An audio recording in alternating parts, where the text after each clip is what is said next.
Hola a todos, queridas oyentes, hermanos y amigos. Llegamos al tercer fin de semana de Alimento Diario, serie Palabra, Vida y Edificación. Título del tomo, El enviado de Dios, autor Pedro Dong. Título de la semana, El pan que descendió del cielo y da vida al mundo. Día sábado, leer con oración. Mas, ¿qué dice? Cerca de ti está la palabra, en tu boca y en tu corazón. Esta es la palabra de fe que predicamos. Romanos capítulo 10, versículo 8. Repetimos. Mas, ¿qué dice? Cerca de ti está la palabra, en tu boca y en tu corazón. Esta es la palabra de fe que predicamos. Amén. Título del día. Cristo es la palabra de Dios. El hombre tiene espíritu, alma y cuerpo. Nuestro cuerpo fue hecho del polvo de la tierra para vivir en la dimensión terrenal y por eso estamos limitados por el tiempo y el espacio. Nuestro espíritu y alma no están en la dimensión terrenal, pero están limitados por el cuerpo, que vive en la tierra. Sabemos que, para mantenerse vivo, el cuerpo necesita alimento. Entonces, la respiración es aún más importante. Si alguien deja de respirar durante 5 minutos, sus células cerebrales serán las primeras en morir, provocando la muerte cerebral. El cuerpo también necesita agua para vivir. En definitiva, parece que vivimos para satisfacer las necesidades del cuerpo. Cuando viajamos a visitar las iglesias, siempre surge la pregunta: ¿dónde vamos a desayunar? Luego desayunamos y disfrutamos de una maravillosa comunión con los hermanos. Más tarde surge otra pregunta: ¿dónde será el almuerzo? Y luego, ¿dónde será la cena? Nos preocupamos mucho por estas cosas. Nuestra primera necesidad es siempre física. Lamentablemente, el hombre solo presta atención a este aspecto. El alma, sin embargo, tiene una necesidad mayor y el espíritu tiene una necesidad aún mayor, pero el hombre no se preocupa por satisfacerlas, pues su principal preocupación es el alimento físico. Ampliemos nuestra visión. Cuando fue tentado por el diablo, Jesús le dijo: escrito está, no solo de pan vivirá el hombre, sino de toda palabra que sale de la boca de Dios. Mateo capítulo 4, versículo 4. El hombre necesita de la palabra que sale de la boca de Dios para vivir. Así que no perdamos todo el tiempo pensando: ¿dónde voy a desayunar? ¿Qué almorzaré? ¿Cuándo voy a cenar? Antes bien, tenga esta única preocupación: ¿cómo voy a vivir sin la palabra de Dios? Nuestros adolescentes ya no pueden vivir sin la palabra. Necesitamos hacer como ellos, practicar la inmersión, transcribir, dormir con Dios y despertar con Él. Ellos están todo el tiempo inmersos en la palabra que alimenta el espíritu y el alma. Este es el alimento que nos llevará a la vida eterna. La palabra es Cristo mismo, como leemos, porque este mandamiento que yo te ordeno hoy no es demasiado difícil para ti, ni está lejos, no está en el cielo para que digas: ¿quién subirá por nosotros al cielo y nos lo traerá y nos lo hará oír para que lo cumplamos? Ni está al otro lado del mar para que digas: ¿quién pasará por nosotros el mar para que nos lo traiga y nos lo haga oír, a fin de que lo cumplamos? Porque muy cerca de ti está la palabra, en tu boca y en tu corazón, para que la cumplas. Deuteronomio capítulo 30, versículos 11 al 14. El libro de Romanos aborda el mismo asunto, pero de diferente manera. Pero la justicia que es por la fe dice así: no digas en tu corazón: ¿quién subirá al cielo? Esto es para traer abajo a Cristo. ¿O quién descenderá al abismo? Esto es para hacer subir a Cristo de entre los muertos. Romanos capítulo 10, versículos 6 y 7.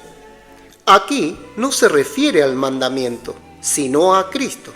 La palabra en Deuteronomio es Cristo en Romanos. Para Dios, Cristo es el mandamiento que Él ordenó en el Antiguo Testamento. En el siguiente versículo leemos: Mas, ¿qué dice? Cerca de ti está la palabra, en tu boca y en tu corazón. Esta es la palabra de fe que predicamos. Versículo 8.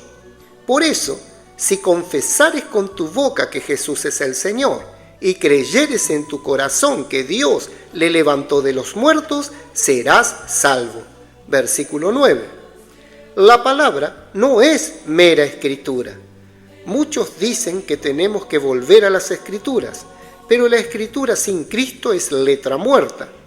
Otros dicen: no caigas en este asunto de la palabra profética, regresa a las escrituras. La palabra de Dios es Cristo y debe ser Cristo. En el Evangelio de Juan, Jesús dijo: escudriñad las escrituras, porque a vosotros os parece que en ellas tenéis la vida eterna, y ellas son las que dan testimonio de mí, y no queréis venir a mí para que tengáis vida. Capítulo 5, versículos 39 y 40. La palabra solo tiene vida si en ella se encuentra Cristo, porque Él es la palabra. Por tanto, Cristo es vida eterna, porque la vida fue manifestada y la hemos visto, y testificamos y os anunciamos la vida eterna, la cual estaba con el Padre y se nos manifestó. Primera de Juan capítulo 1 versículo 2. El que cree en Cristo tendrá vida eterna. Siguiendo en el Evangelio de Juan: y esta es la voluntad del que me ha enviado, que todo aquel que ve al Hijo y cree en Él tenga vida eterna, y yo le resucitaré en el día postrero. Capítulo 6, versículo 40. La vida eterna no solo indica duración eterna, sino también naturaleza eterna y divina, perteneciente a la dimensión de la eternidad. Cuando escuchemos hablar de la vida eterna, inmediatamente nos da una connotación de longevidad, de vida que dura para siempre. ¿En qué dimensión? Vivimos en una dimensión limitada por el tiempo y el espacio, pero Dios está en otra dimensión, en la dimensión de la eternidad. Por tanto, la vida eterna no significa permanecer en la dimensión del tiempo y del espacio por los siglos de los siglos, sino ser trasladado a una esfera celestial. ¿Quién quiere seguir viviendo eternamente en esta dimensión terrenal restringida? Nuestro deseo es ir a la dimensión donde está Dios, a la esfera de la eternidad. Aún en el Evangelio de Juan leemos: entonces le dijeron: ¿qué debemos hacer para poner en práctica las obras de Dios? Respondió Jesús y les dijo: esta es la obra de Dios, que creáis en el que Él ha enviado. Capítulo 6, versículos 28 y 29. La obra de Dios es creer en aquel que Él envió.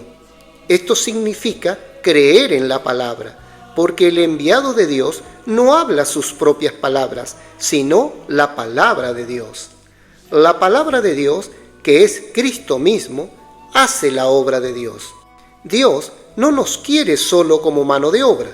Él es tan poderoso que todo lo hace a través de su palabra.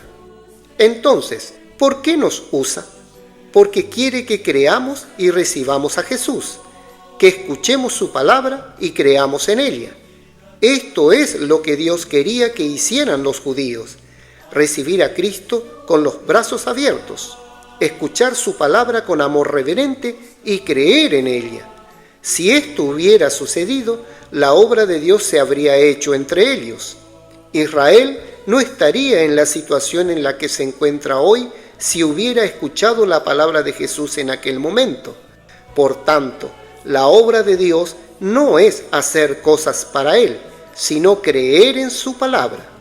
Al creer, la palabra opera eficazmente y la obra de Dios es ejecutada. Amén. Querido oyente, escriba la frase que más tocó su corazón. destaque los puntos clave de esa frase y ore de acuerdo con el contenido destacado. Jesús es el Señor.